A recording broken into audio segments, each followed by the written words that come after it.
And good evening. Thanks for watching this edition of In Focus on Whitewater Community Television's WGTV Channel 11. After taking a couple of weeks off, we are back with a live program. I'm going to spend almost as much time in this chair tonight as I did on election night. Wow. 90 minutes with Mayor Dave Snow, but that's generally our time frame. Gives the mayor a chance to answer my questions as well as yours. So if you have questions for the mayor, you can start them now on Facebook Live or on Twitter or give us a call. I'm so used to, through the election season, doing announcements of the upcoming shows and register to vote and things of that nature that we're actually going to put some public service announcements on the front side of this. And then after our conversation, if we have time, I'll do a little bit more. And I'm sure the mayor won't mind because he always starts his comments to Common Council by promoting what's going on in the community. So he should feel right at home with this. I want to start with Centerville Loves Our Veterans. They're having a parade this Saturday, May 19th. It's Armed Forces Day Parade. Parade starts at 6 p.m. in Centerville, traveling along West Main to North Morton, ending at Maplewood Park. It's sponsored by RMD Patty in memory of Russ Turner. Beauty for Ashes First Annual Women's Conference is taking place this Saturday from 10:30 till 3:30 at Life Changing Ministries Worship Center, 248 Pearl Street. There is no charge to attend. There is some information on the screen about who you can call for more information. The Hagerstown Town-wide Yard Sale is going to be taking place on Saturday. You should check that out. Check out Heart of Hagerstown at Comcast.net if you need more information. You can send them some questions. Have you ever thought about being a host family for a member of the Richmond Jazz? Well, they are looking for some host families. You can contact Deanna at the Jazz office. Their number is there on the screen, 977-3063 for more information. And the final regular show of the season for the Richmond Civic Theater, Moon Over Buffalo, is taking place 18th, 19th, 20th on the main stage. For more information, go to rct.org or give them a call, 962-1816. If we have time at the end of our conversation with Mayor Snow, we'll provide more information about some of the happenings going on here in the community. A very, very busy weekend as it was previously. And if you want to find some of those things online, you can always go to our Facebook page. There's a lot of information there, including a very short video that has some of that information that you can watch. Haven't seen much of the mayor lately, not since our 21 for Fun. Thank you very much for being at that event. Yeah, appreciate you being there and the support. I appreciate it. And thanks for saying, we take 90 minutes to talk to the mayor a little more. The truth is I'm long-winded. And so you make time for that, but you're so polite about it. That's the honesty. Make time. But people, I think, want to hear some explanation of things. I agree, and I appreciate it. I often I get trapped in sound bites. Yes. And so this is a forum that gives me an opportunity to unpack and storytell a bit. And I love it, so I'm not complaining at all. Thank you. Cool. Then let's start by storytelling. Yeah. The weather is nice. Things up the street on Chester Boulevard seem to be moving very well. Yeah. Surprising that the finish date really isn't until June or July of next year. Correct. And it doesn't look like it's going to take that kind of time the way the building's coming down. You're probably getting weekly updates. Besides the fact that the building's coming down, is there anything to start off with that you can tell us about that process? Yeah, the process is moving well. Brooks Birtle of TRC, who's the sort of managing company over the project, Renascent is doing the demolition. He gives us monthly updates at our Common Council meetings. And Brooks informed us at our last meeting that they've now started working on Saturdays. Because he said, and he put it sort of jokingly and said, I haven't heard anybody tell us to slow down.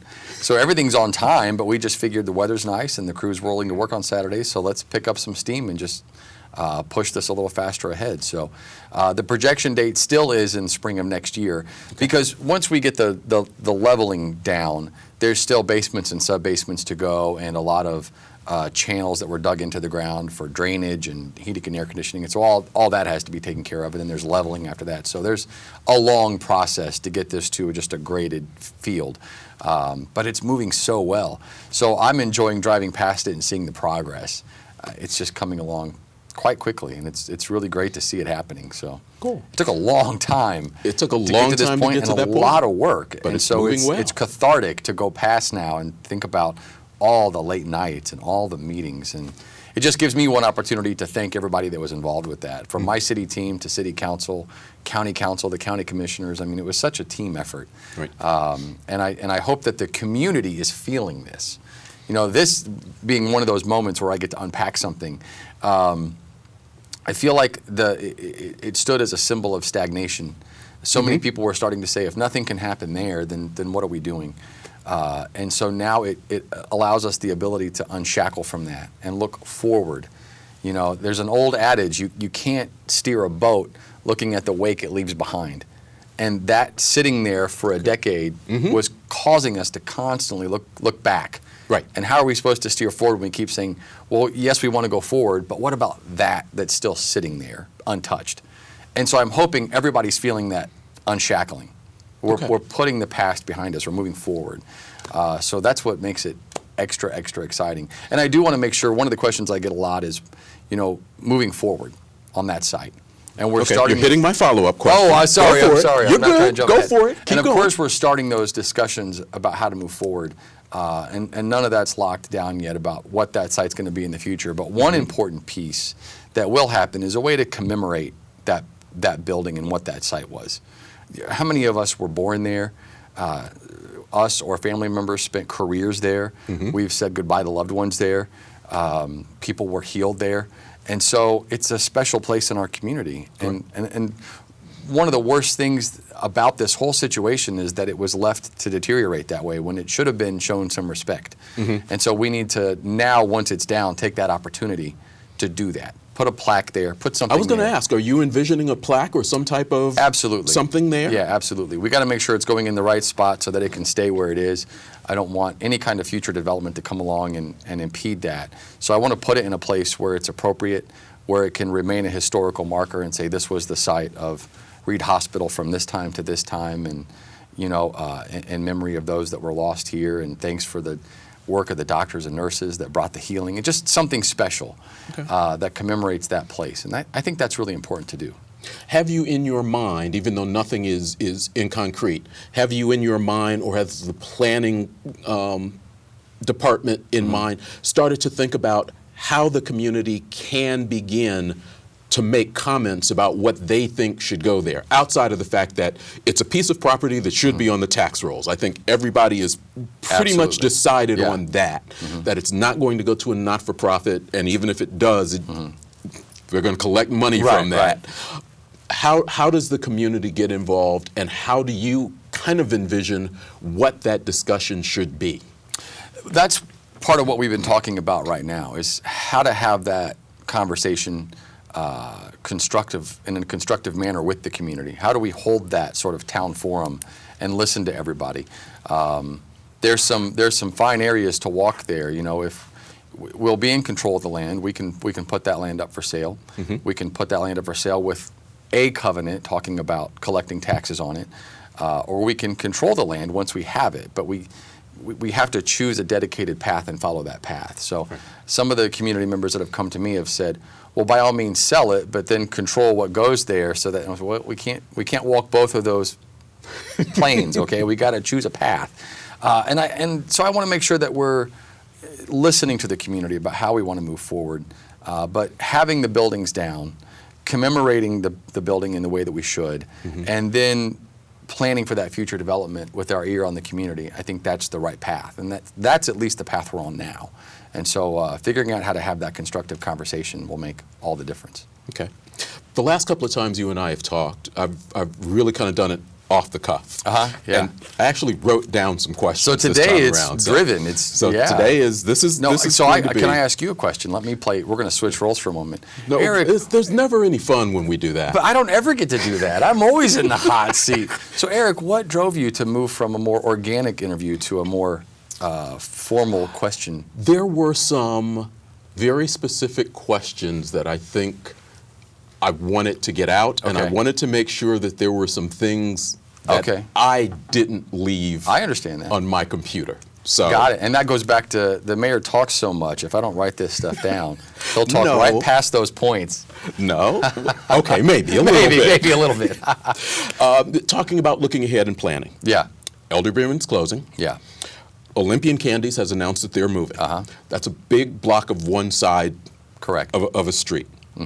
Another business has moved from downtown into the Depot District. The downtown, the look of the downtown is changing, and you've talked about that was going to happen and needed to happen. When you talk about economic development in a particular part of town, whether it's the Depot District, downtown, Center City, East Side retail, whatever it is, I'm curious about what your belief is as to what government's role is in driving what that area should begin to look like. Okay. There's a lot there, so we got a lot to talk about in that big question. But it ends with really, because some of that will answer some of my 3 follow-up questions. Okay, all right. What's your belief? Because everybody's belief, you're the administrator of the city. So part of this is what you believe the city should or shouldn't be doing for an area. Okay. Well, let's start with, this is a lot to talk about. Let's start with where you started talking about Elder Bierman closing, Olympian moving. You talked about Lux Lizzie's moving from downtown to the Depot. Correct.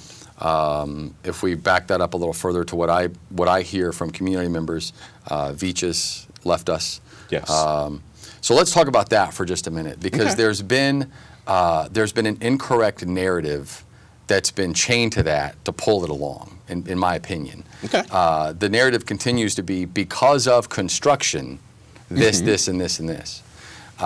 If we take a step back, it's highly unfortunate to lose a Richmond landmark like Veach's. We're fortunate to still have the Veach family as community contributors, but we're seeing Toys R Us as a national chain suffering right now. Correct. It is an industry that is difficult in 2018 and beyond. It's a difficult industry as a whole.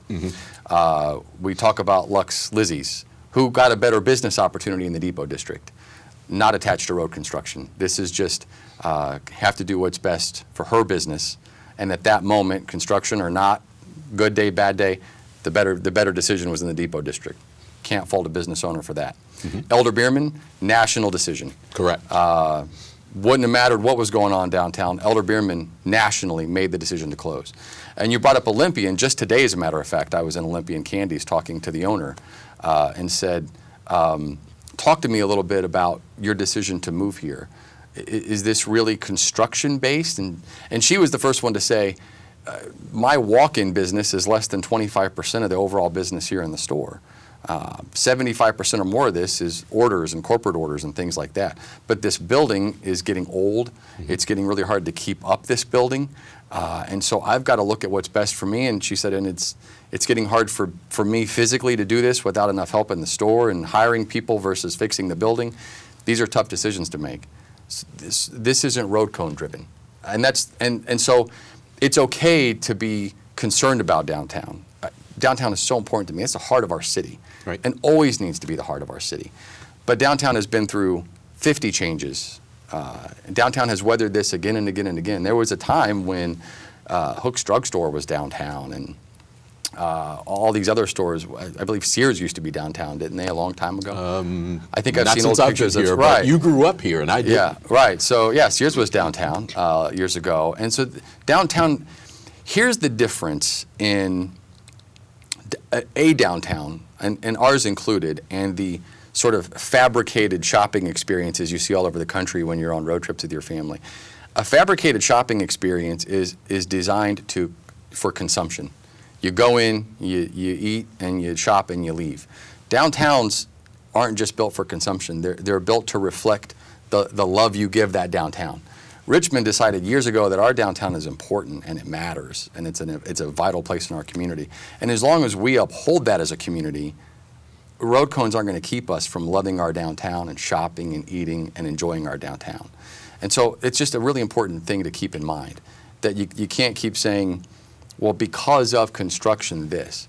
Is our downtown changing drastically? Yes, it is. It's reflective of the national trends. It is changing.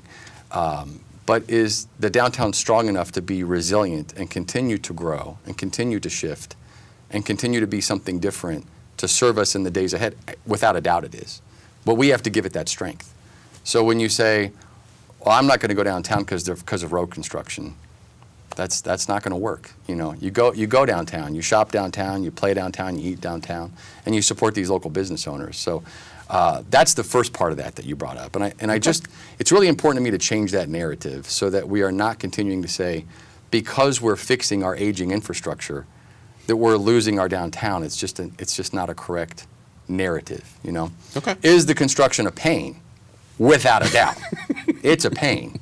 It's a pain, and it's closer to your office than most of ours. It is. And for every orange barrel you see, that equals 2 minutes of complaining per week that I hear. So just think when you're driving, just add it all up, because that's my life, and that's okay. That's my job. So transitioning from that into what is the mayor's role in this, and I'm doing my part by saying I created a marketing campaign for downtown and purchased that marketing campaign for them. So we bought the Go Downtown radio ads you're hearing, and I helped pin that and champion that, and there's still more that I want to do with that. Okay. And so it is also my job to make sure that, so I'm in this weird position. So mayor, make sure that we have the infrastructure, the roads, and the ability for people to get down here, so then you try to invest in fixing them, So but they then have a that good creates the road experience. cones that makes people say, well, it's a pain. So that's a big part of my job as well. And I'm thrilled that Center City now has their new director with Joshua Russell. Yes. As soon as he was announced as the director, I invited him in, and we spent about 3 hours together as I drove him around and said, here's some of the visions, here's the plan. And we were both really excited. And I said, we got to work together. You're the downtown champion now. And I will tell you that I sat next to him in a meeting a week or so ago, and he was highly impressed with his time with you. Oh, thank you. I appreciate it. He really was. Thanks. And so I said, there's a lot of vision happening. There's a lot going on.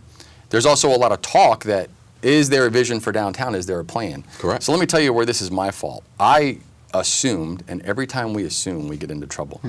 I come in here and give the State of the City address, and it's live on WCTV, it's live on the television, it's live on WCTV online, it's live on Facebook. The Powell item covers that. I go home with the assumption, it's out there. We did a flyover map. We showed visioning. We talked about it.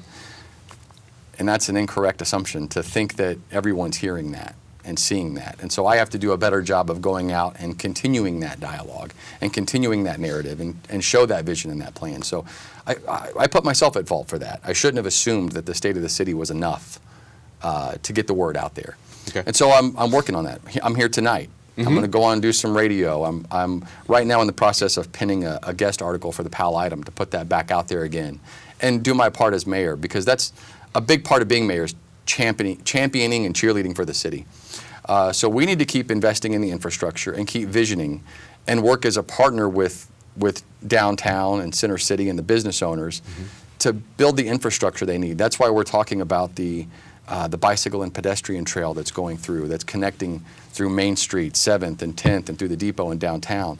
And I just spoke to Redevelopment Commission. I made a presentation to them and gave them a tiered focus matrix and said, we have to make sure that we're making the right investments in building critical mass downtown in the heart of our city. What can we do as the city to stabilize some of the buildings? What can we do to spark interest in entrepreneurs that want to have a business downtown? How can we assist in that so that they aren't having to come to the table with enough investment to not only stabilize the buildings? We have old, beautiful buildings, which gives them all their character, but can make it financially difficult for an up-and-coming entrepreneur. How can we step in and ease some of that and allow them to get into the store and add to the beauty of downtown and to the array of local fare, right? Okay. And then what can we do to start really sparking the interest in living downtown and wanting to be closer to downtown? And so these are all parts of my vision, and it took me 3 hours to get through all this with Josh Russell. We don't have that kind of time tonight, but I think that's why he came in the meeting with you and was excited, because I don't have the opportunity to drive every citizen around in the car for 3 hours and do the windshield tour and say, we got to get you a bus. Maybe we need a bus. Get me a bus. That would be awesome. So, and those are parts of the role that we need to play, is being that partner, providing that vision, giving that push, and saying, let's work on this. But I don't want it to be all about me and my vision. That's why I'm glad Josh is down there. He's going to put his ear closer to downtown and come back to me and say, well, this will make it even better. And maybe that part you said we don't need. Let's do this instead, and we start building that organic vision together. And I'm excited about that. So we've got a lot of room to grow and a lot of things we can be doing. And I'm super excited about where we're headed. So I just want to see it keep moving forward. Is it the government's role to do what you're talking about, or is it the business community's role to do more of that? Because people have asked that question. What is the city's plan for downtown? How does the city develop that plan? How does the city pass that plan along? And how much of it is the city's function, government function? How much of it is the private sector function? Yeah. Now, I would say before I answer that the answer I give will be my view of it. And I think that any mayor sitting in this chair could have a different view and could push for a different way that this gets spread out. Correct. And I asked the question, what is your vision? Mine. I just want to make that clear, because some people out there might say that's not how I would do it. I believe that the mayor's role is investing in that infrastructure and forward visioning to enhance that infrastructure, and being a strong business partner from our I&D department in our city hall. The center city down there and the downtown business owners can play a role together in vetting the entrepreneurs and looking at what can go into the different buildings to add to the landscape. And if there's an infrastructure need and a service need, that's when they come back to me. Or if my vision is not what they want to see, so if they come to me and say, I'm not keen on you putting rentable bicycles here at this corner, then I need to hear that. But my part needs to be in getting people through there, making sure the infrastructure is appropriate, making it more walkable, bicycle friendly, adding to the green space. That's what Elstro Plaza is all about.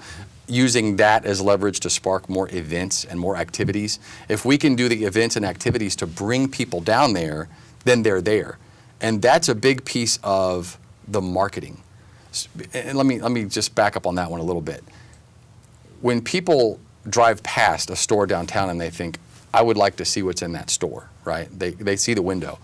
We're suffering today from something called the front door theory. We've become very accustomed to shopping at Big Box America, and we park 2 zip codes away from the front door. But doggone it, you can see that front door, right? We've all done it. Yes. You park, it's like parking at Kings Island. I'm over here in Scooby 4, and the front door is way up there. Then you go downtown, and oh my gosh, if you have to park around the corner, like 6 parking spots away, but you can't see the door, look out. Then I get a phone call. My parking situation downtown is horrendous. I had to walk 42 seconds, but I couldn't see that front door. So when they drive by and think, I'd like to see that store, but there's not a parking spot right in front of the store, those events, everything from the music to the farmer's market to the ice festival, all those events that we can put into the green space, into Elstro Plaza, that's what gets people to come down there and kind of understand how to navigate it a little better. And say, well, remember when we were down there for the ice festival, we walked past that cool little store. Let's go back down there. Remember we did find a good parking spot, and it wasn't that hard. That's a big role that we play as well in that planning, because that's us doing our part to get them down there. We're finding a way to attract them through the music and through the barbecues and the farmers markets and all that stuff. And then the businesses snatch them up while they're there and say, well, we have all this other great stuff to offer. So that's another part of the role we play as well. Okay. Talking about downtown, it is a TIF district. There's money involved in this deal. Conversation in general has been about what should be there and what shouldn't be there, tax paying and not tax paying. Has your planning department considered putting a moratorium on not-for-profit organizations in that area going forward until a more comprehensive plan can be designed? Why or why not? I think if we approach that from just nonprofit point of view, it's maybe a little too broad stroke. We have nonprofits that can contribute tremendously to the landscape of downtown, but maybe we focus more on use. So it's one thing for a nonprofit to just be a nonprofit entity, but what's the use of the building and what's the day-to-day look like? And there are uses you can drill down on rather than just taking that broad stroke approach and just saying non-for-profits as a whole out. That could end up being a detriment. I can tell you that when I heard that Lifted Church was going into the former Beaches building, and it sparked some debate amongst the community. Is this the right move? I started a monthly regular meeting with the pastor of that church, Matt Smith. who was one of the winners of one of our Young Leadership Awards. He's a fantastic young man. And so I said, let's start meeting on the first Thursday of every month in my office. If you're going to be a part of downtown, I need to know what you guys are doing. Because the community's coming to me and saying, correct, is this the right fit for downtown? So Matt came in, and we just started having conversations. Tell me about what you're going to do downtown. Because I'll be honest, what would be helpful is if your church held events outside of your normal service time. So what if you guys could hold an event as a church on a Thursday night and you'll bring more people downtown? Can you hold an event that's more community-based? And he said, absolutely, we'd love to do that. Can your church, I feel like there could be an army of volunteers in there. In the fall and winter, if I said, Matt, can your church help us with some leaf sweeping or some snow shoveling or some salting? He said, absolutely. This is an example of how a nonprofit can bring vibrancy and help. And Matt's already talked about having members of the church taking turns walking the downtown at night. So just to make sure that everything's clear, everything's good. And I think they're going to be a really good community partner. So that's why I'm hesitant to say, let's just drop that axe on nonprofit. I think Lifted Church is going to be a tremendous community partner. They're going to be an asset to downtown. They're going to bring in a built-in element of shopping and people that want to be in the downtown area. They're going to bring a built-in audience. Okay. And so, if Lifted Church says, we're going to hold an event on this Thursday night, one of the nights that the downtown business owners stay open late in the summer, and we've challenged everybody in our church to invite 3 people from their family to come out, that's a big crowd. Yeah. That's a real big crowd downtown. And I know that they're committed to doing things like that, to give back to the downtown environment. So that's why I take that approach. Yeah. You're watching In Focus on Whitewater Community Television's WGTV Channel 11. We're spending some time with Mayor Dave Snow. Your questions are, as a matter of fact, I went on my Facebook page earlier and said, if you don't send questions, we could end up playing checkers here. 973-8587 is the number. We're on Facebook Live, so you can send a question that way, or you can send a question through Twitter at WCTV Info. Some folks are helping me out. I didn't bring my checkerboard in. So I'll tell you who's going to win is you. I honestly don't think I've ever won a game of checkers in my life. I haven't played checkers in Well, I'm terrible at it, so time. you're safe. Okay. If checkers or bowling, you're safe. I'm terrible bowling. at bowling. Are you good at bowling? I'm not good at bowling, but I at least have a ball. You have your own bowling ball? I have a bowling ball. Oh, well then, yeah, it's not even a contest. We actually had some questions come in, so let's go with the first one here. When will there be retail investments on the west side of Richmond that will grow interest? That is an area of the city, obviously, that people have been asking about for a while. Sure.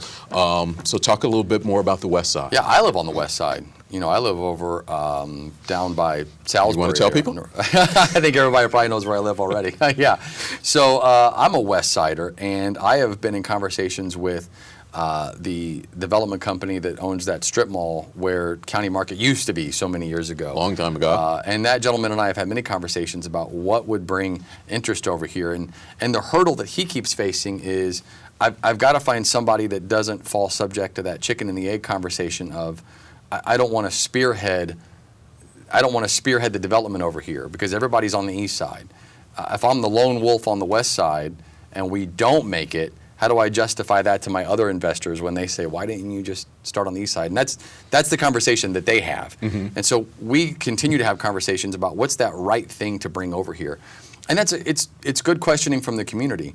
The go-to answer from the community is let's put another giant grocery store in there. But grocery stores are having problems right now. It's a small profit margin, and there's a lot of online ordering going on. And so that's a very changing environment. Sure. So that's a very difficult thing to add. But maybe there are some other things that we can add to the west side. I would love to see that on the west side. Mm-hmm. A little more addition to the retail space. But the conversation continues. But if you have an idea, my email address in my office is dsnow@richmondindiana.gov. If you have that idea for that space on the west side, please share that with me because we continue to discuss what would be the right thing to try to really make a hard pitch to go into that mall or to have a new development. It's a difficult discussion. There's a right across from that. Mm-hmm. There's a gas station that got renovated, but it seems to be empty. Have you heard? I've been asking questions about that too because I thought that was on the path to reopening, and then it stopped.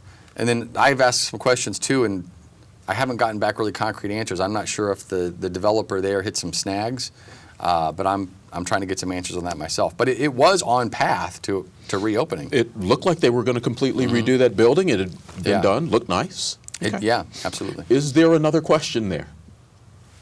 Another chat question? Okay. No. So we'll go back to my list. All right. Thank you very much. Back to the clipboard. We're not out of May yet, but we're halfway through it, Right. which means, believe it or not, we're closing in on city budget time. Yes. That conversation has begun. Couple of points with that. The first one is contract negotiations. You obviously just went through a fact-finding with AFSCME, which Correct. came up with a 2-year contract. This being year one, as I understand it, correct? Correct. 2018. That is correct. Okay. Are there other contracts that need to be negotiated before we hit budget time? And how are those negotiations going? Because, we're going to get to August, September. Right. Common Council's going to go, I really don't want to pass a budget Right, because we right. don't have negotiations. Sure. Personally, as a person on the other side of the camera, I'm tired of hearing it. So, Good. talk to us and give us Yeah. some good news. Yeah, well, the negotiations are ongoing and I think going very, very well. I keep a close ear on that. I'm not at the negotiation table, but I check in frequently with our chief negotiator and say, are we moving smoothly? And things are moving well. There was a lot of attention on the AFSCME negotiations. Correct. They hit an impasse, and that impasse led to me calling for the fact-finding process. And why did I do that? That is not something typically that an administration would do. Typically, the fact-finding process is something that the bargaining unit would utilize if they felt as though their wants and needs weren't being heard. There was a big vote against the offer, so it seemed like their needs weren't being heard. Exactly. So when they hit the impasse, they went ahead and took the contract to vote. The contract was voted down, and then the offer was made to come back to the table and begin to renegotiate.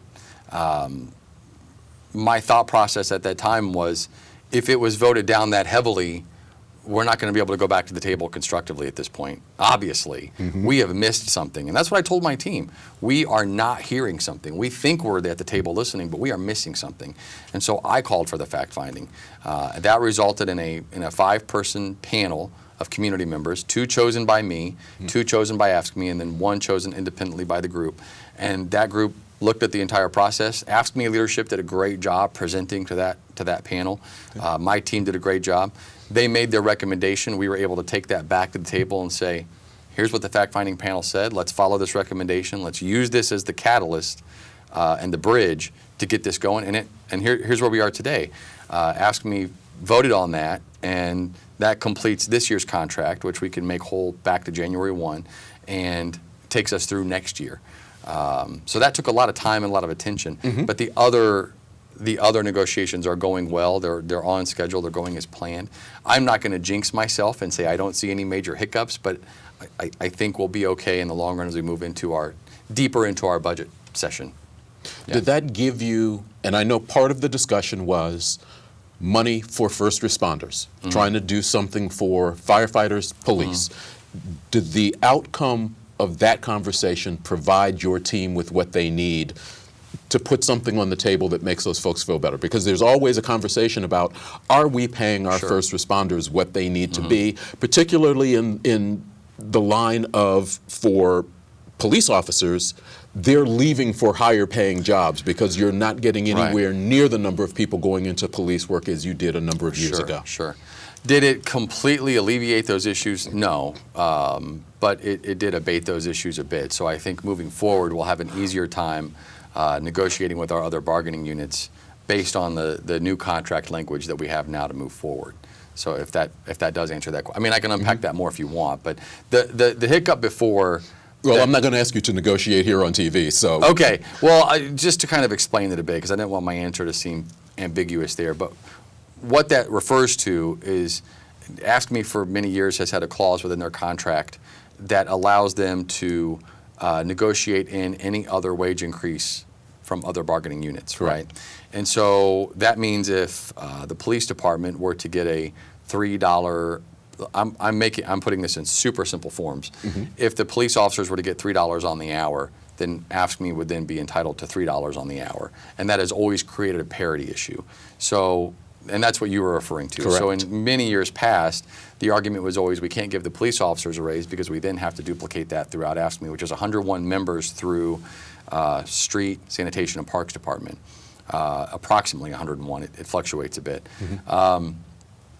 The new contract language states that they are now entitled to 33.33% of whatever the other bargaining unit gets. So it's still there, but the fact-finding panel made a recommendation that it be reduced to a third. Okay. And so now they have the opportunity to negotiate in a third of whatever the other units negotiate into their contract. So that's why I said it's not gone, it's still there. It alleviates that issue a bit, but it doesn't completely take it away. So I think it'll make it a little bit easier moving forward, but we won't be able to make leaps and bounds because we still have some constraints there, but we can make smaller steps forward now. Is there a member of Common Council as part of this bargaining unit, since they approve really through the budget kind of the final language as to with an up or down? Are they part of this discussion anywhere in this process right now?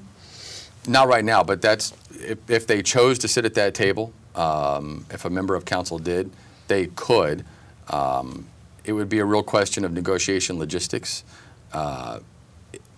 It could be difficult to negotiate if the financial body was at the table. Because then as the administration's negotiating with a bargaining unit and we're talking, well, we don't know if we can pay this per year, then all eyes just go to the financial body and say, well, answer the question. And so it could cause a problem in the negotiations. But if council chose to sit in on those negotiations, you know, I would certainly welcome that. I would just caution that it could cause more issues.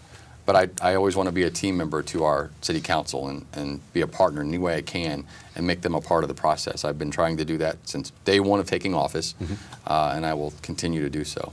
Okay.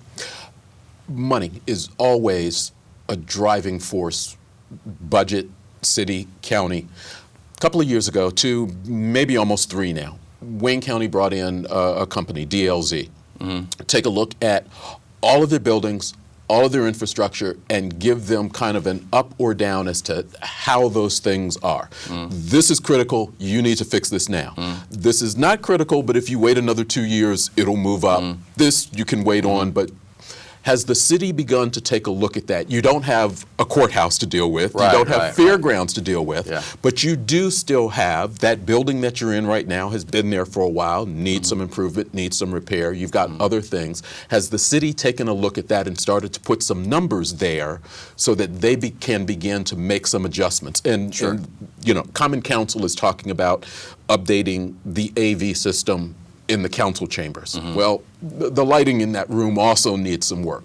Those type of things. Are the bathrooms ADA compliant? Those type things. Have you all begun that process? We've started that conversation. I mean, I have not gone down the road yet of hiring the contracted company to come in and do that. We've had a lot more issues to work on. But now that we're getting some of these other things put aside, we've started to have the discussion about, is it time to do this building assessment? Our building the city building will turn 50 next year. So they went into the building in 1969. And so next year in 2019, we'll celebrate the 50th anniversary of our city hall. And so that definitely warrants an overview of the structure and where we are. It's a beautiful building. I love that building.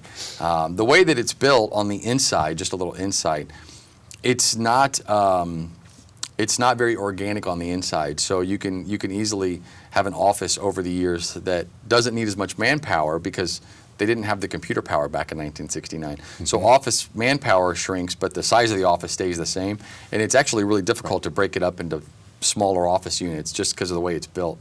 So we find ourselves with big areas of space that we kind of don't need and think, how do we better utilize this big area of space? And so I think that's another part of that discussion is not only structural, but how can we better utilize the space we have so that we're not wasting so much large areas of space where we see 2 desks in this very large area. So I think that sounds like a great place for a TV studio. A TV studio right inside City Hall. There you go. There'd be no peace for the mayor. No peace. The TV studio would be right there. You're watching In Focus on Whitewater Community Television's WGTV Channel 11. We're spending some time this evening with Mayor Dave Snow. Your questions are being accepted, 973-8587. You can tweet us at WCTV Info or send a comment on Facebook Live. Let's talk a little bit more about one of the things that you talked about, and we talked a little bit about it earlier today, road construction. Yes. You talked during the State of the City about the loop area that you wanted to build. NDOT has put some money toward that. Yes. Talk a little bit about that area. Explain a little bit more what you're hoping to achieve with that and how it's beginning to come along. Okay. And you mentioned NDOT there, and they're awarding us this project. Correct. And we know that a lot of the construction you're seeing and have been dealing with for a while is state-driven. And so it's important to thank the state. That's a $30 million investment. You know, I know that I'm not sure anybody wants to thank the state at this moment. I know. But when you see the machines and the men and the women working and all that, it all adds up. I mean, it all has to be paid. I went into the wrong business. If I'd gone into the orange barrel business, I know. I could have retired. We should have been selling advertisements on those things this whole time. There you go. That was where the money was. So that's a $30 million investment, and then we get the announcement that there's an additional almost $3 million investment in this loop project and connecting the Cardinal Greenway down into the historic gorge, down to Veterans Park and Star Jeanette. So let's talk about that, because that's an important piece. One of the main drivers behind this is, and I shared this in the State of the City, the U.S. Census Bureau tells us, and this is a stark fact, this is a big fact, the largest demographic in the United States right now was born between 1982 and 2000. They number 83.1 million, and they make up more than 1/4 of the United States population. Wow. That is a stark fact, isn't it? That is. That really, man, I feel old. And that's kind of what, and so for a long time, the boomers were the driving force of America. Yes. We have lived in the boomers' America. I got stuck in the generation in the middle. America belonged to the boomers, now it belongs to the millennials, and my generation has just had to live in both. Poor baby. Yeah, right? So what we are seeing are all of these national trends that are swinging because of this large demographic. So we talked earlier about some of the shopping trends, the Toys R Us, the Elder Beerman's closing. And why is this happening? Because we have a gigantic demographic that has different shopping habits and different wants and needs and expectations of the places where they live. This is a huge subsect of our population, 83.1 million, over a quarter of our nation's population. They are starting to come of age. 82 to 2000 means that they're starting to get into settling down, purchasing home, starting a family, building their career, and they're scattering all over the country. Where are they going to land? And the key thing here is if we don't attract our piece of that 83.1 million, we are going to lose out big time. So as we do research on this group, and I don't mean to, I hate saying it that way as if there's some, aliens on some planet that we're looking through a telescope. These are our family, our friends, our neighbors. They just have a different set of wants and needs and expectations. They're not nearly as car obsessed. They want a city that's bicycle friendly. They want to be able to walk places. They love authenticity, and they've lived their whole lives seeing fabricated shopping experiences. They're kind of over it. They want an authentic, historic area where there's handmade hats and handmade lotions and handmade soaps and cool little bodegas and a real coffee shop that really brews your coffee and has fair trade beans and all that, you know what I mean? Yeah. It's a different city, it's a different environment. And so we are looking ahead and making those investments and making those plans to capture them here. This city has everything that this group wants out of a community. A wonderful, thriving theater, a beautiful art museum, a symphony orchestra, a community orchestra, a thriving arts culture, an educational-run museum in Joseph Moore, a beautiful historic museum in the Wayne County Historical Museum, all these amenities so you can come here and live here and raise your family and have music and art and great places to eat and shop. And downtown and the Depot District play a huge role in them choosing to live and work here and build their careers here. But if we're not the right city, if we're not a walkable, bicyclable, diverse and open city with green space downtown offering these activities, and then we miss out on all of that. And we can't afford to miss out on all that. So that's really the driving force behind all of this. And so what you're seeing now from South First Street there at the train trestle with the Richmond sign on it, Correct. You're seeing the construction start on the bicycle and pedestrian path, and we've got the flyover map here for you. And so it's beginning now, and it's starting at First Street, and initially it's going to run all the way to 7th. What you're seeing now will go all the way to 7th Street. Then it will turn north and go down to Allery's Ice Cream. And congratulations to Allery's today. Lieutenant Governor Crouch was here. I don't know if you saw that on Twitter. Allery's is the 1,000th member of Indiana Grow. We're so fortunate to have Allery's in our community, and what great ice cream. So just want to point them out for a second. And so the next phase of this will be still this year, and we'll start at 10th Street Park and move north all the way down the 10th Street corridor to the depot. And so that really encompasses phase 1. We got the flyover map here again. Going from 10th Street So Park. there's really two areas. There's this first one that will go to 7th, Right. and then you pick it up at 10th Street. Right. And to start, it's going to feel a little bit disjointed. So you're going to have the train trestle down to 7th, down Main Street, right? And then 7th all the way down to Allery's. And then you're going to have 10th down to 10th Street Park. And this feels like these disjointed parallel paths. The part that NDOT just awarded, because NDOT sees that vision. They see the importance. That's why they chose to fund this. When we went to NDOT and said, we want to connect this. This is going to be the loop. This is going to be a walkable, bicyclable trail system that connects the downtown and the depot district so that we can attract those people born between 82 and 2000 to live and work in our community. They see that vision and they say, absolutely, we're on board. And so now it'll be, I don't want to overly speculate, but probably 2021, once we get on their calendar, they will then connect 7th to 10th Street down Main, and then they'll connect 7th Street, and we got the flyover here, 7th Street all the way down to 10th Street through Main. You can see that little red line there on that map, and this red line is going to follow along. And you can kind of see the corners there in red, and you can see the red line going through downtown. And then in the depot district from 7th Street, starting at Allery's, all the way down through to the historic depot. And so you can see it on the map there again. And so this then becomes the loop, and it really connects our downtown and our depot district, making it a more walkable, bicyclable, pedestrian-friendly downtown and depot. It's very, very important that we are as pedestrian-friendly and walkable as we can be. And this ushers in a layer of connectivity that we've never had before. When you go to other cities, and you go visit, you find this very walkable environment. And you think, how cool is this? I walk here and there. And one of my favorites is in San Antonio, Texas. I mean, you go down to that river walk, and the whole city's just connected. People, you ask a local, how do I get to something? And they go, oh, just walk down here on the river walk and take that set of steps. I think this is amazing.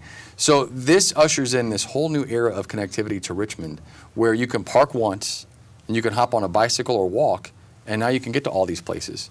Think of what that does to alleviate this whole parking issue. Because I can't fix the front door theory, but if you've got pavers right in front of you, if you park at Elstro Plaza and you know these pavers connect all the way around to where I want to go. These connect right to Roscoe's. These connect right to Joyanne. Well, now it's the new age of the front door theory. I can't see the front door, but I know this path connects right there. Gets me there. Yeah. And so that kind of changes things a little bit. And now you know that you can navigate this system a little easier. So I'm really, really excited about it. I could talk for another hour about it. But what you've just said is there's still more construction coming. Yes, Eric, you're throwing water on the fire here. But yes, but it's what we have to do. It's what we have to do. It means that we have to grow, we have to change, we have to adapt. You know, the definition of insanity is to do the same thing over and over again and expect different results. And so everybody says, I want this to be better. I want this to be different. I want this to attract young people to want to work, live, and play here and raise their families. I want to see our population grow. But you can't do the same thing over and over again and expect different results. Okay. We've got to make changes. We've got to build on this. And we're building on what's already here. We have a beautiful, authentic heart of our city, and now we're just shining the big spotlight on it. And is it a pain to go through construction? Yes. But we will get through it, and we'll be better at the other side of it. So I'm excited. I'm excited. You're excited, right? Be excited with me. Listen, I'm thrilled by the whole thing. Okay, good. But some people have construction question. Construction pains. fatigue. Construction fatigue is a real probably thing. a very good word It is. for it. It is. But most of us have been through And a they wanting to situation. know, when is it going to end? It will end. It will come to an end. And we've all been in that mode where you decide to remodel your kitchen or your bathroom. Or Not something. this one. But it's true, though. Haven't you done it? I mean, I decided, did you really put up a video of road construction? Is that for real? Yes. You put, oh, man. Okay, so that's what it looks like. And there's a pile of dirt. Just a picture of a pile of dirt and a truck backing up to collect the dirt. There's a reason that this. Okay, that this is okay, out. okay. Okay. It's pretty funny, though. Thank you. Oh, sure, but that's what we're facing right And now. I'm facing and it, too. yes, there has to be this in order to get to what Absolutely. you're talking It about. sure does. And I think you have to be able to explain and in some way show the community what's on the other side of this for us Yeah. to get beyond this point. Yeah, it is important, and it's fine. I'm just teasing you, but Oh, yeah. and my job is all over the city every day. Correct. And so trust me, I'm in this. I'm in it every single day. And that road on South A, by the way, the new tiles, how cool is that thing? First city in the state of Indiana to get that. To use that. It's such a cool project. We'll see if it's cool in 3 years. How does it hold up to the Indiana weather? Well, this has been tested That's what we're gonna find out. and we are going to find out. But and if we get a big chunk out of a tile, we just replace that tile. Okay. So the concept is that in the long run, this is just much easier to keep up. It's much easier to maintain. I can't tell you how many times I hear, if you're going to pave that road, you're not going to dig it up to fix a pipe in 6 months, right? Right. And this alleviates that problem. You pick up the tile, you fix the pipe, you put the tile back. So this could be the future of how we're building roads. So I'm excited about it, and it's fascinating to watch it go together. There's a question on the other side Okay. of the construction, so let's have that for you. Why has the city allowed every street in Richmond to be destroyed? Why not finish one project before starting another major road overhaul? I keep hearing that it is the state, not the city, but I am sure the city is consulted before projects are started. It's a good question, and it causes a lot of confusion. So, Because there are a lot of entities.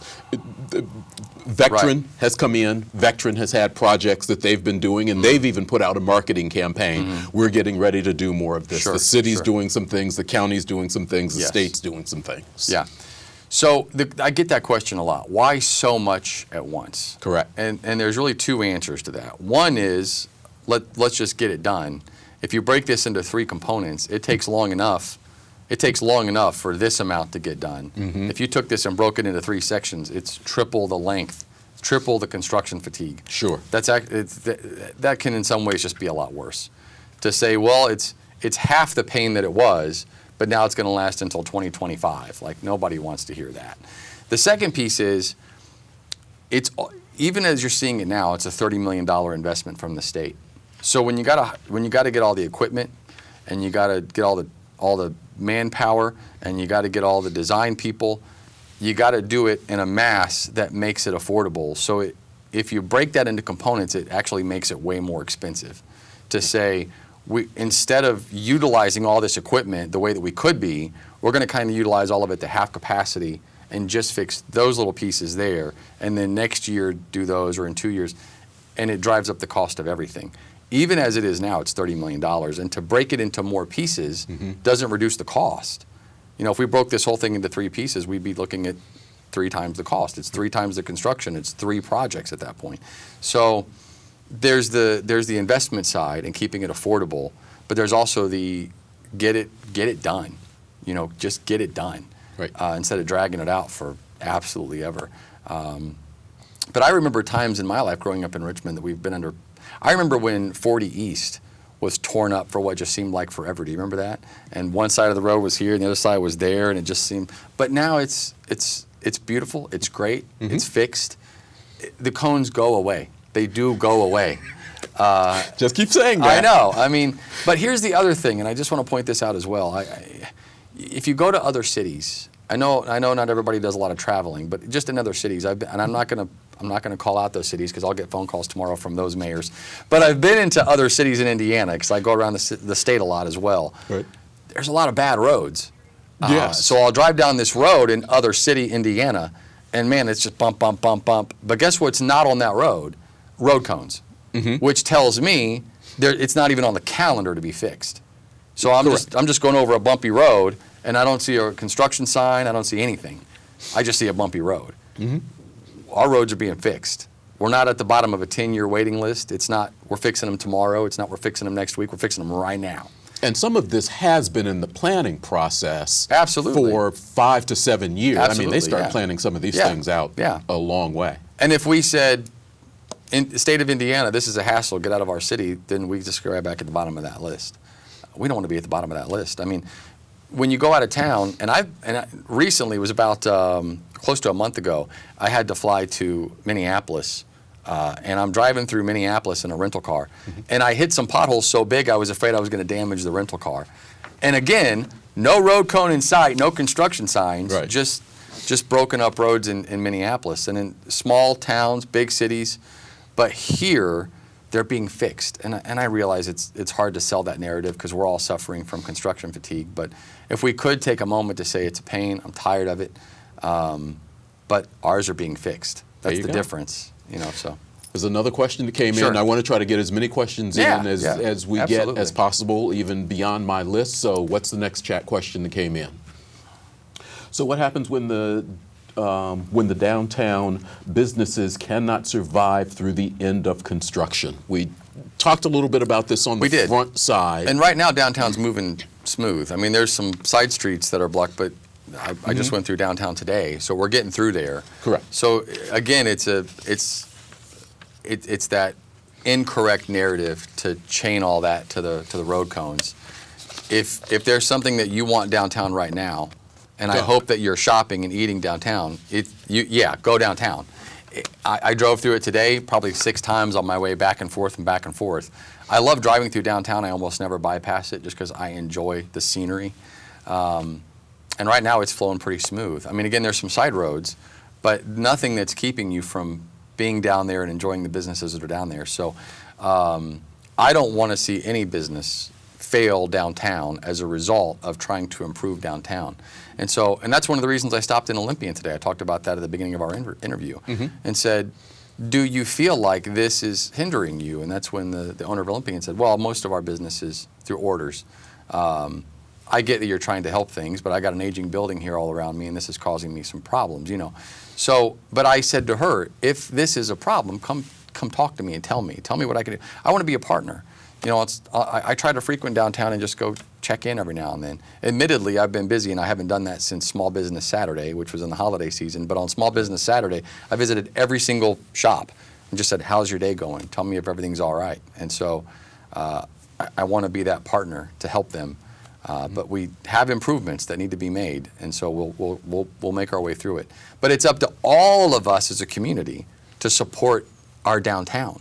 We have to do that. You're watching In Focus on Whitewater Community Television's WGTV Channel 11. We're spending some time this evening with Mayor Dave Snow, still taking your questions, 973-8587. Comment on, or ask a question even, on Facebook Live, or send us a tweet at WCTV Info. I was trolling some websites. I always try to do at least a little bit of research because I know absolutely nothing. And I went to the city's website, and what I expected to see, I didn't see. Yeah, right. You talked about in the State of the City that the website was going to be making some changes. Yes. You very quietly snuck it in. Yes, on purpose. And so much for that. That comes to an end right now, right? Well, you know, that's part of what I do. It's okay. So we've got actually a little bit of that that we can put up live. And while everything is not there, and I did go to some places that said, okay, this isn't ready, this isn't there. Yeah. It is up, it is operational. So why don't you talk us through a couple of things about this and why you went to this. So welcome to the brand new richmondindiana.gov. It's a beautiful new site. There are some really great components to this website. The old site was very rigid. It was very hard for us to update in ways that the community said it would be easier to find this information if you change this and this and this. The old platform didn't give us a lot of flexibility in that, right? This site gives us a lot more flexibility in how we can shape the site to meet the needs of the community. So when you said I very quietly, it very much was a soft launch. Let's kind of put it up softly because we know even after we've combed through it that we're going to get feedback from the community and say, well, this would be better this way and that way. And now we can do that. So let's go back to the site here. This is our front page, and we're trying to provide you with instant information. You can see that we've got Parks and Recreation Guide right there, information on the farmers market, your sewer bill is right there. So all that stuff's right at the bottom. Up at the top, we got a new series of tabs.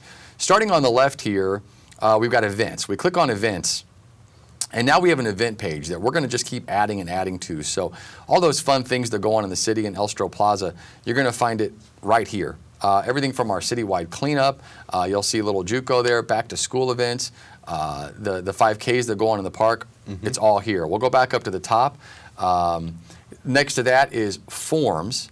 This is really the focal point of this new website because this is a new way to interact with our site. If there's a form you need from our I&D department, if you need to sign your kids up for a recreational league through our parks department, here it is. You don't have to call the parks and say, how do I get the form to sign up my kid to go to JUCO? It's all right here. It's all going to be on the website now. This will also be a place for people to submit their input and to say, I would like to send this to the mayor's office and type something out. I mean, I already have email and other avenues to do that, but this will begin to allow you those opportunities. And then as we go back to the site again, we'll see how about paying your light bill and paying your electric bill. You'll see that those are easily accessible. Just a quick click and you can pay your Richmond utility bills. And then also going back to the website, you'll see the department listing. And all of this is just a cleaner interface. There's all of our departments. We'll go down to the IT department. You know, they're the ones that have worked so hard on this. And this is what you'll see. This is indicative of what you'll see on a lot of the department sites. There's the director of the department. There's the phone number. There's hours. There's the address. And then you'll start seeing ability to link. If we scroll down a little bit more, you'll see that there will be more added to this so that you can get to the people directly and connect with them and ask questions. And this is just going to add a layer of interactivity from the community to us. And I think that that's really, really important that we have that digital connectivity. So I'm very, very excited about this site. Our IT department has, thank you. They've really put a lot of time into this. And you're going to see more coming. Again, this is sort of the soft launch. There's more that I want to see there. I think it's in a good enough place now that we can go ahead and get it there so that the residents can start taking more advantage of the information and the connectivity. But you're going to see more. We're going to be putting up pictures of all the department heads, so you'll know who the director of your City of Richmond HR department is. You'll know who the director of your City of Richmond IT department is. You can put a face with that. It's just another layer of the connectivity and what you're going to see in the future, and just more dynamic information with the events page and kind of what's happening, and more connectivity, more in the forms. It's going to be a lot easier to use. I'm really excited. And I assume the idea is also for businesses to be able to use this, to be able to work with the city even more closely. Yes, being a business-friendly environment is important to me, and we are still learning how to do that better. We are still, that's an organic situation. I've been saying since day one of being mayor, I want to be a more business-friendly city hall. And so we are still efforting to be that, as business-friendly as we can be. And I think we still have room to grow in that area, and I'm still pushing for that. So, and that's going to be reflected on the website. Cool. Are there any, one of the things that you started pushing very early after you were elected, workforce development.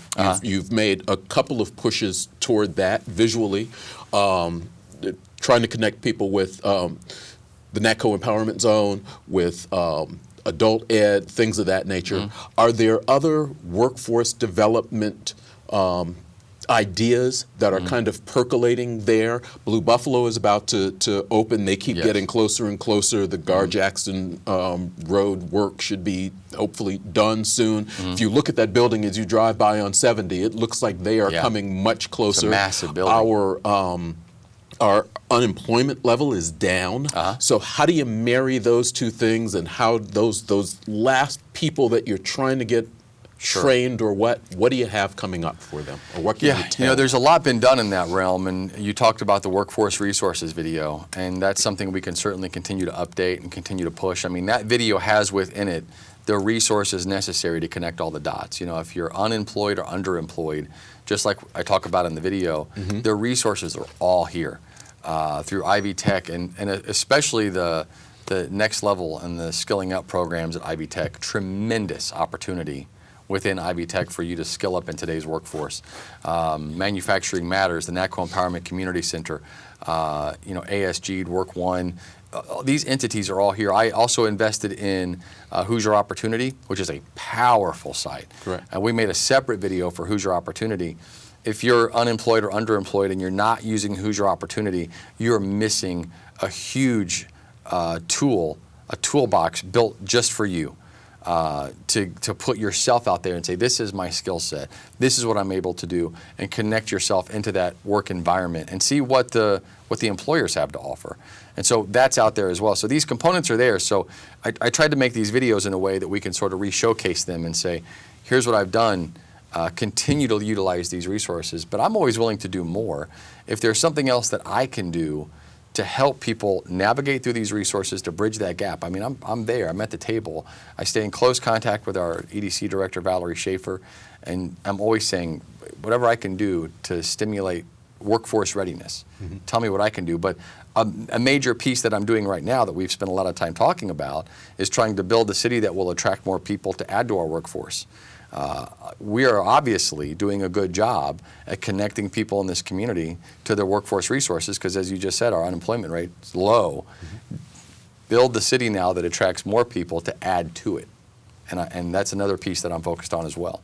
One of the things that you talked about in your first State of the City and even back when you were running for this office was a revamping of what used to be the HRC. Correct. Where are you in that process? Yeah, that one has been, that one has been an intricate process. So to back up, talked about it during the campaign, get into the office, and what we're seeing now are the results of all the things that have really had my attention from day one is we got to get this old hospital taken care of. We got to get these projects, we got to apply for the connectivity projects with NDOT. We got to get all this. We had some health insurance issues at the city building that needed a lot of attention. Our city health insurance was a huge issue. So there's been a lot of things that have taken a lot of time. As we move forward with HRC, it's still very important to me, very important. I still stand firm on my opinion that the city should not be the sole funder of a future Human Rights Commission. It should be a community-built organization with community representation from organizations that also benefit from the existence of this commission and are also investing in it. It is simply too fragile to make it a line item in the city's budget because it is subject to every budget cycle. And it's simply too fragile. So rebranding this, regrouping it, making it a community-invested organization in which the city can be an investor but not the primary source of funding, is still something very important to me. And it is now risen up on my list of, okay, these things have all been done. This has to get done. So my goal, my very deep goal is my next State of the City address to deliver a lot on the progress of that. Because I haven't yet delivered the progress on that front, but it's coming. And you talked about attracting young people, and from what I've seen, social justice issues are one of the things also that group Absolutely. seems to be very big on. So to not have a group like that within this city can be a detriment. It can, absolutely. These young people that are coming to our community because we're building the city for them, and so much of the city is already here to attract them, and we're putting these elements in to even more attract them, they can't encounter an intolerant city full of closed doors and closed minds.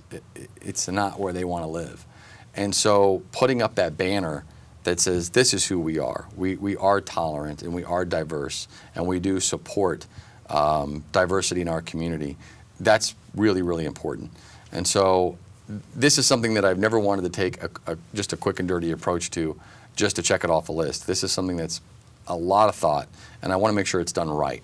And I never sacrifice doing something fast just to get it done. I always make sure it's done right. Even if it takes longer than what I wanted it to take, I want it to be done right. And that's the box that fits in right now. But there will be progress made on that front. You're watching In Focus on Whitewater Community Television's WGTV Channel 11. We're probably down to our last 15, 20 minutes. With Already? Mayor Snow. Yes. It goes so fast. You say that every time. I do, but that's why we do 90 minutes. It just blows by so quick. Okay, we're under 20, and your questions are still being taken. We got a chat question in, so why don't we bring that one up? Why do we still allow renters and landlords to throw trash and junk all over their properties and nothing is done about it? This was a conversation that you had actually in last year's State of the City. Absolutely. You talked about dumping and moving things along. Yeah. Obviously, people are still seeing some issues in that way. Well, sure. So can you bring us up to date Yeah. with where you are? And I want to correct that question. We are certainly not allowing anyone to dump trash in their front yard or on their sidewalks. We don't allow that by any means. And do we do things about it? Absolutely. So we recently had a pretty bad one over on the south side of Richmond, where I was driving to an appointment that I had and passed by and saw the mess. So I immediately pulled over, grabbed my cell phone, I called my office, and I said, there is a giant mess right here. Somebody has thrown out some furniture. I mean, it was like a pile of just trash. And I said, get our sanitation department on the phone. Let's get this cleaned up. Get our code enforcement on the phone. We need to issue a violation, and get our legal department on the phone. This is exactly what I've been talking about to this community, is that we have to crack down on this. That resulted in our sanitation department cleaning it up, and me meeting with our city attorney and saying, this is what I'm talking about. And I still can't really put my finger on the pulse of why. Two major things here. First of all, the lack of civic pride or just general civility that you think it's appropriate to just dump trash in a front yard or on a sidewalk. It's hard for me to understand how anybody thinks that's appropriate. Secondly, why they think it's going to go unnoticed. It's not going unnoticed. It's very much on watch right now. And so I just can't stress that enough.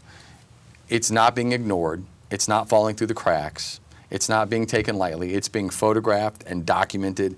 And I just can't put that message out there enough. You're not going to continue to get away with dumping all of this trash in our alleys and our sidewalks. Are people still doing it? Absolutely.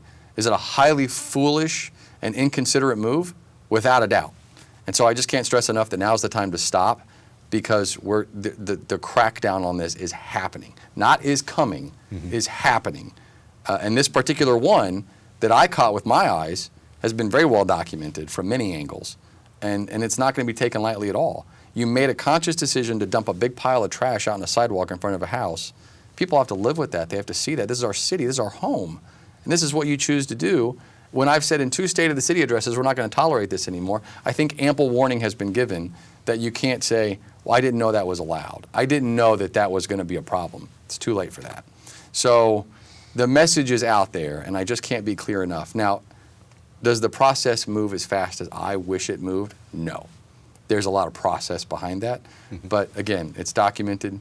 It's in their hands, and they're hearing this from me inside the city building in meetings. We're doing something about this.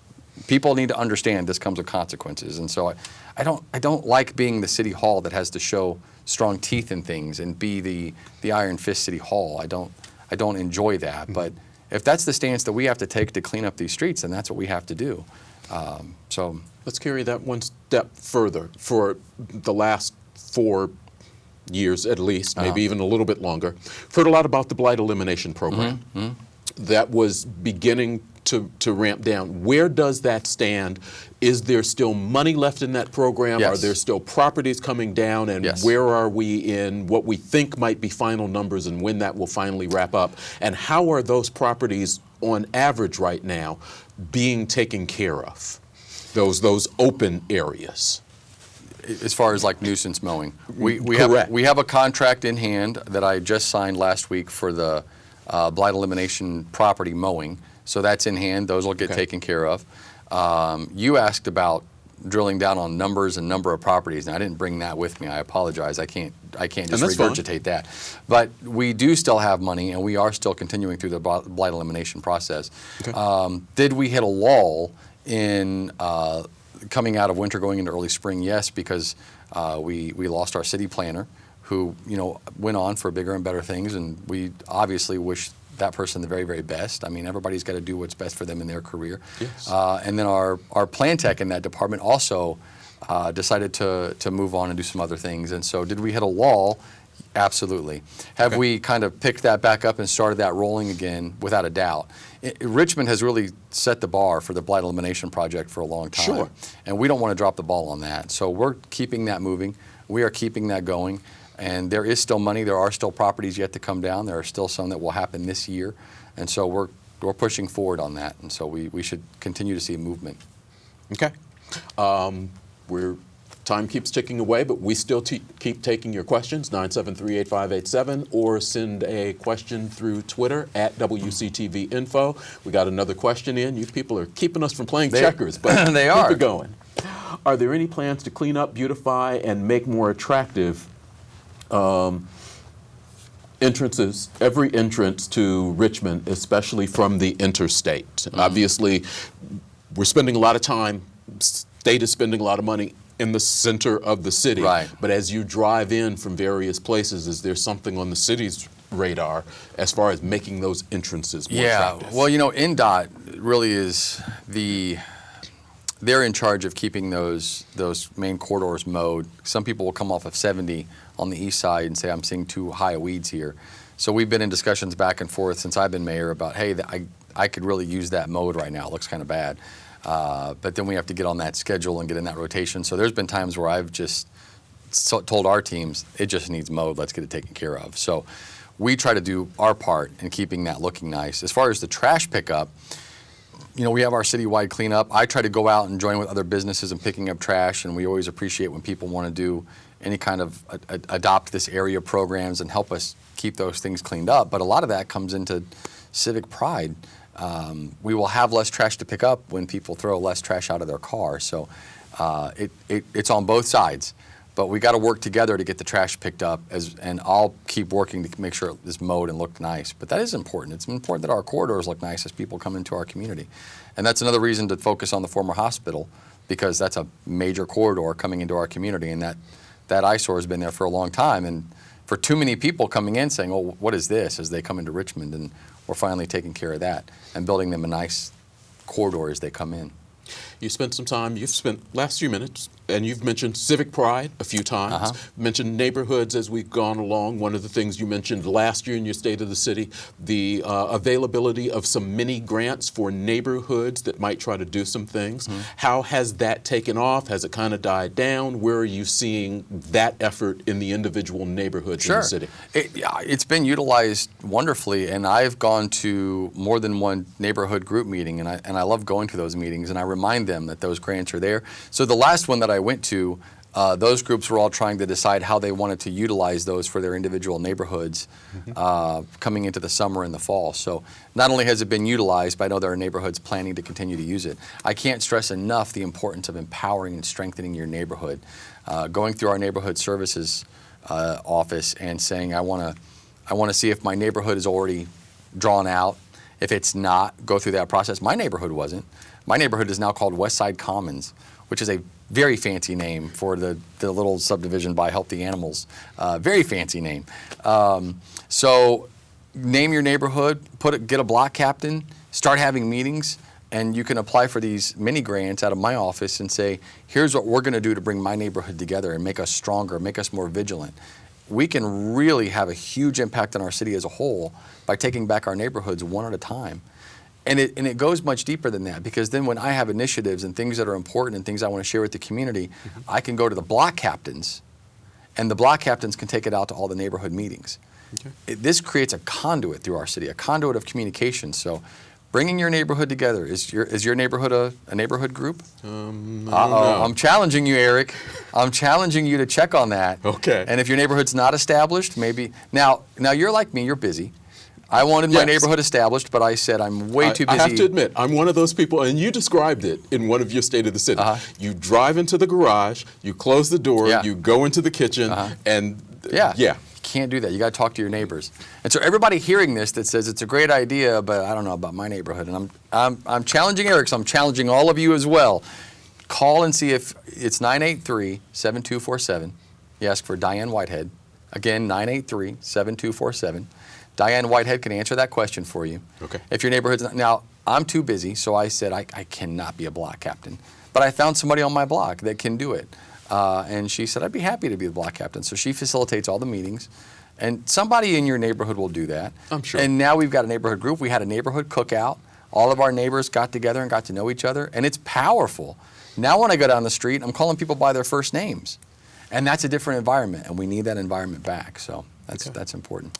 I'm not going to let you out of here without, I got you relaxed. I got Man, you talking about some things that you like. I thought that was the close. I thought we're closing warm and fuzzy. I like this. No, we're not going to close on man. warm and fuzzy here. Okay. During the last election that just finished, particularly in the Wayne County Council District 3 race, there was a lot of conversation about a food and beverage tax. Wayne County does not have one.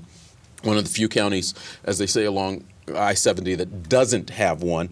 I'm curious as to your feeling about a food and beverage tax. Wayne County seems to, at this moment, have decided, I'm not going to say they're not going to do it, they're saying not now. Is this something that you might consider putting into the city of Richmond? And I'm asking only because if one goes into effect, with Richmond being the largest community in this area, most of our restaurants would end up doing it. So what's your feeling about a food and beverage tax, and is it something that Richmond would pursue on its own? I am in favor of the food and beverage tax. I want to make sure there's a strong plan behind it. I think with the county choosing not to do it, should the plan be modified a bit to come before city council? I do think so, and I think we could all sit down. Now, time is not in our favor because it has to be passed by August 1st, and that means it would have to go before council in one of the next 2 meetings. Correct. That's a very tight timetable to sit and revamp that plan to get it ready for council. But at the end of the day, I'm not going to dance around it. I am in favor, and I think it could be a very powerful tool for community development. And I think that we look along I-70, we see all these other communities that are utilizing it. We have a very limited toolbox to work with, and as I go to our state capitol with other mayors and we talk to our state government, there's a lot of communities that say we're working with such limited funds, particularly with property tax caps in place. I mean, we are trying to do all the things we're supposed to do as a city, fixing the roads and building our parks, and it's so limited. And the state's response to that is, but we've given you tools to utilize. Food and beverage tax is one of those tools. No, the state won't pass it. They'll pass it on to the local people to be the bad guys to raise taxes. Yeah, but I do think it's a powerful tool that we could utilize, and we would benefit tremendously from that. So is there time to sit down quickly, revamp that plan, and put it before council? Because ultimately it's not my decision. We have to be clear about that. Right. It's not the executive branch of government's decision. It was not the commissioner's decision. It's not the mayor's decision. Right. It was county council's decision, and if we brought it before the city, it would be city council's decision. How would council fall on that? I'm not going to speak for any of them. It would be up to them to listen to that and make their decision, but if we can revamp that plan in enough time, and would I sit at the table and help with that? Absolutely. But would I champion for it behind a strong plan? Absolutely, I would. So we can see what happens from here. But the window is small. When you say behind a strong plan, are there 1 or 2 components that you would want to see as far as how that money is designated that would help move you along on this? Sure. And you're already a strong component on it, but as you talk to people, are there 1 or 2 things that you think need to be there that would bring enough council members along? Because for some people, when you just parse the idea of raising taxes, it's a non-starter. Yeah, well, and when you say raising taxes, that's a weird way to put that one. It's a food and beverage. Correct. It's an entertainment tax. It's a little nominal little piece of your receipt when you go out to eat that you're really probably not going to feel. You're already making the decision to go out and grab a bite at a restaurant. You're probably not going to feel that extra $1 that's going to end up on your receipt. Plan-wise, in going before the county, there was a lot of talk about the educational component, which was somewhat controversial. I do think that we could leave that educational component in, but then it would just be a city educational component. It wouldn't be countywide at that point, which means it would mean a lot less dollars out of that fund for the educational piece, and we'd have to make sure that we put that was last dollars in. Correct. I think that was one of the parts that brought up contention in the discussion before. So we'd have a much smaller pot of money within that allocated fund that was last dollars in, and then what do we do with the rest of that pie? And I think there's a lot of quality of life and community improvement in the heart of our city opportunities, and I think me personally, and I'd like to put this before that group for discussion, I think we could offset some of that to continue to fund our first responders so that they would have the tools they need to do their job and offset what comes out of our general fund to do that, which would free up money for us to do more things within city government. Because our first responders take up a large chunk of our city budget, but they have to have the tools to do their job appropriately. So if we took a piece of it, put it to our first responders, I think everybody can easily get behind supporting first responders through an entertainment tax. So there's $1 more on my receipt when I go out to eat, but I know that that's helping our first responders do their job. I know that we could take a piece of it and put it towards infrastructure. I know that a part of that's going to make sure that my roads are always fixed. And I know that a part of that's going towards education, and a part of that's going to make sure I got a good quality of life. I feel like that's something people can get behind. But we just got to have that discussion and take it up and see how council feels about it. Okay. And I trust our council. They do their homework. They do their due diligence. They ask the right questions, and they really put their heart and soul into the decisions they make. So I would trust their decision-making process through that. Sounds good. That's a good way to wrap up. That is a good way to wrap up. Thank you. Yeah. See? Yeah. Wasn't all bad. Wasn't so bad. Yeah. Our 90 minutes is just about up. Mayor Dave Snow, thanks for coming in. Hey, Always appreciate you doing this. I love being here. I love getting to talk about Richmond. And, I've lived here my whole life. This being mayor represents a chapter of my life.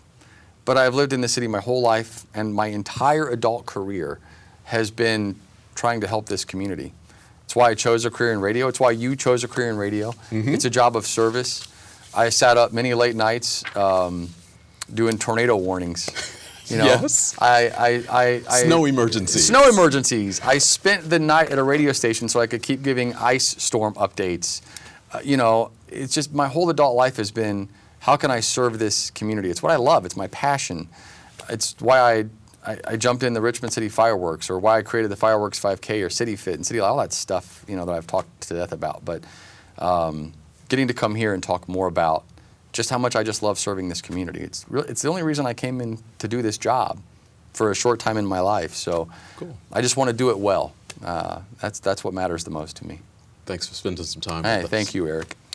We are down to our last couple of minutes. Couple of things I want to mention. This is a big weekend. We mentioned some things at the very beginning. Kids to Parks Day is this Saturday.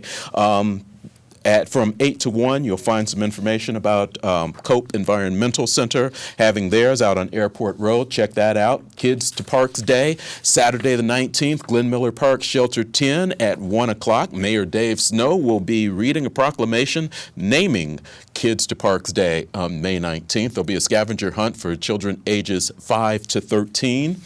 Also, Family Learn to Fish Day with the DNR. So a lot of things going on this weekend. And of course, summer programs, Boys and Girls Club, always something to do. School is going to be getting out soon. You need something to do. Check that out.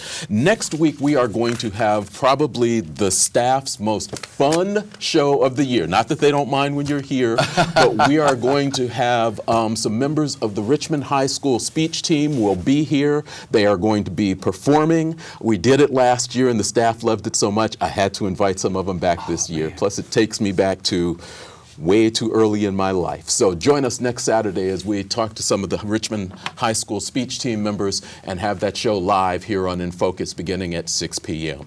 If you missed this show, it begins tonight at 10:30. You'll also find it on WGTV online. Back next Thursday night at 6 p.m. Thanks for watching. Have a good night.